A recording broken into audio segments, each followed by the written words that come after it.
Central ગાઝામાં ઇઝરાયલનો હવાઈ હુમલો ગાઝાના દીર અલ બલાહ શહેર પર જોરદાર હુમલો થયો છે।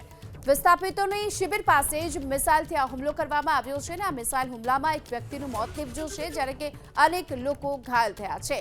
સેન્ટ્રલ ગાઝામાં ઇઝરાયલે હવાઈ હુમલો કર્યો છે। હવાઈ હુમલાના દ્રશ્યો પણ આવ્યા છે સામે। વિસ્થાપિતોની જ્યાં શિબિર હતી ત્યાં જ આ મિસાઇલથી એટેક કરવામાં આવ્યો।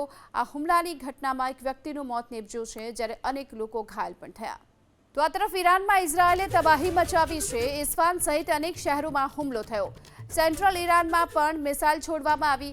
ઇઝરાયેલી સેનાએ હવાઈ હુમલા કર્યા અને મોટા હુમલાનો આઈડીએફે દાવો કર્યો છે।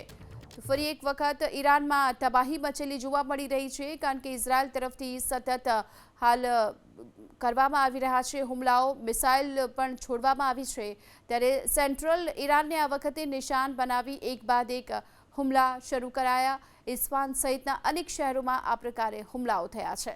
ઈરાનના શિરાજમાં યુએસ ઇઝરાયલના હુમલા। રહેણાંક વિસ્તારમાં યુએસ અને ઇઝરાયલે હુમલા શરૂ કર્યા છે તો અમેરિકા અને ઇઝરાયલ પણ સતત મળી અને આ હુમલાઓ કરી રહ્યું છે જેમાં હવાઈ હુમલામાં ઈરાનમાં કુલ 2 યુવકોના મોત થયાના પણ સમાચાર છે।